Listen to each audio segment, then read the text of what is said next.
Asante Mheshimiwa Naibu Spika kwa kunipa nafasi niweze kuchangia hoja iliyoko mezani. Jambo la kwanza niseme ninaunga mkono hoja na ninaipongeza sana serikali na naipongeza sana Wizara ya Fedha kwa hotuba yao. Hotuba nzuri sana, hotuba iliyojaa matumaini kwa Watanzania wengi na mamilioni ya Watanzania karibia wote. Hotuba hii na bajeti hii imebeba matumaini makubwa sana. Lakini nishukuru na nipongeze watendaji wa wizara. Lakini kubwa zaidi ni washukuru wananchi wa jimbo la Makete kwa imani ambayo mimi wamenipa kwa muda wa miaka 5 na kwa imani ambayo wanaendelea kunipa kwa kipindi kijacho. Ninawashukuru sana wananchi wa Makete kwa sababu ilikuwa ni kipindi ambacho jimbo la Makete kwa mara ya kwanza imepata mbunge kijana, haijawahi kutokea, na mimi ndio nimekuwa mbunge wa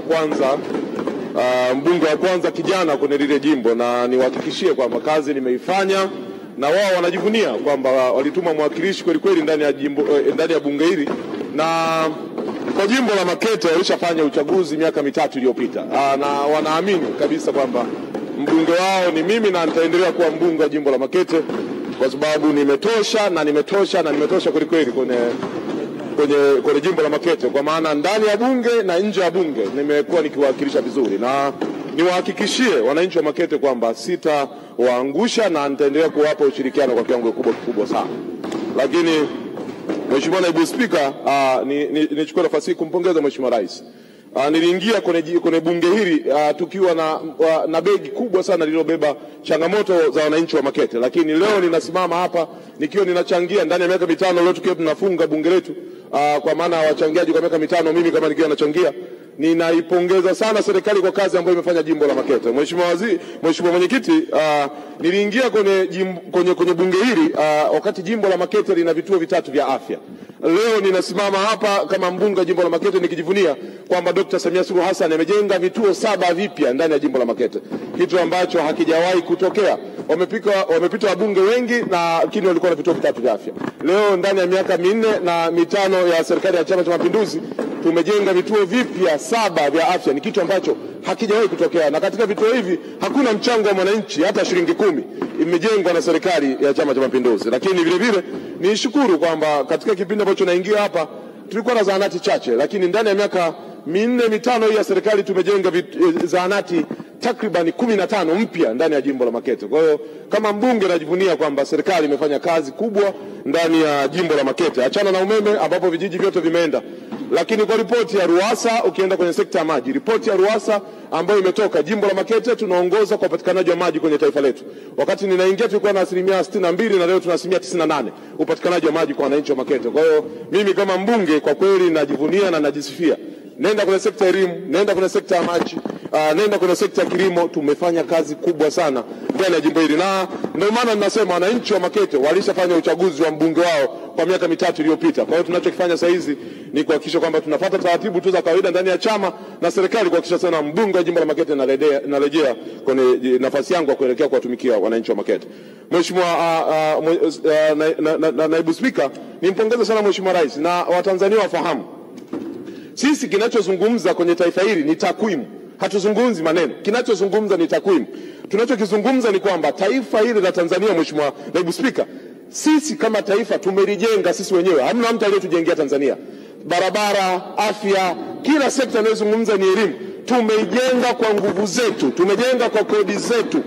Tumejenga taifa hili kwa mikopo, tumejenga sisi wenyewe. Kuna mataifa wamejengewa nchi zao, lakini sisi tumejenga kutoka chini hadi leo hapa tulipofikia. Na nipongeze bajeti ya Mheshimiwa Mwigulu Nchemba. Ilionyesha tulikotoka, ilionyesha tuliko, na inaonyesha tunakokwenda. Kwa kweli kama Watanzania na masikio wakumbuke, tulikuwa tunazungumza kwamba tulikuwa na wataalamu bingwa wa afya 14 kwenye nchi. Leo tunazungumza mabingwa wa afya wanazungumza watu 2000 ambao wamezalishwa na taifa letu. Kwa hiyo ni kitu kikubwa sana kwenye nchi. Watanzania lazima wajivunie kuijenga nchi yao wao wenyewe, ni kitu cha kujivunia na kutembea kipaumbele, na nikusisitiza tu kwamba ni lazima tuendelee kuipa kodi ili tuendelee kuijenga nchi yetu, kwa sababu hatujajengewa na mtu. Hakuna mkopo ambao unatumikwa kiholela. Mikopo yote ambayo inaletwa kwenye nchi tumeona matunda yake. Tunaona UDOM imesimama na tunaona watu wanasoma. Tunaona barabara za lami zinajengwa, tunaona miradi ya maji inaenda, tunaona majiji yanakuwa kila siku.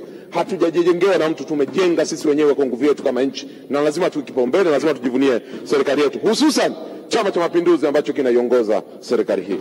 Mheshimiwa Naibu Spika, mimi kama mbunge ninatamani nichangie mambo machache. La kwanza ninataka kuchangia kwenye uwezeshaji wa wafanyabiashara. Kwanza nichukue nafasi hii kuipongeza serikali. Ukiangalia kwenye Irani ya Chama cha Mapinduzi, Dr. Kitila Mkumbo tunakupongeza.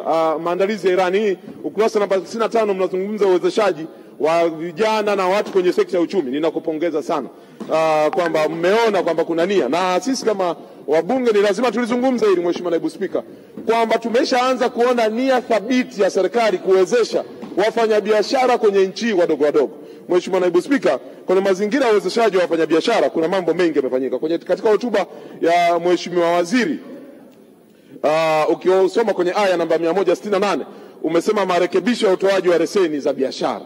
Hili ni jambo zuri sana, sisi kama vijana tunakushukuru, kwa sababu Mheshimiwa Naibu Spika, katika taifa kama hili hatutegemei wa Tanzania wote kuajiriwa na serikali, lakini tunategemea serikali ilee sekta binafsi, ilee mazingira mazuri, itengeneze mazingira mazuri kwa ajili ya sekta binafsi. Mojawapo ya mazingira, Mheshimiwa Mwigulu na Mheshimiwa Kitila Mkumbo, ni haya ya kuweka mazingira mazuri ya wafanyabiashara wetu kwenye taifa letu, kuweka mazingira mazuri ya upatikanaji wa leseni za biashara. Lakini pili, kuweka, umesema shughuli kwenye ukurasa namba 158 hotuba yako unasema shughuli zitakazofanywa na wazawa zijulikane na shughuli zinazofanywa na watu wageni zijulikane.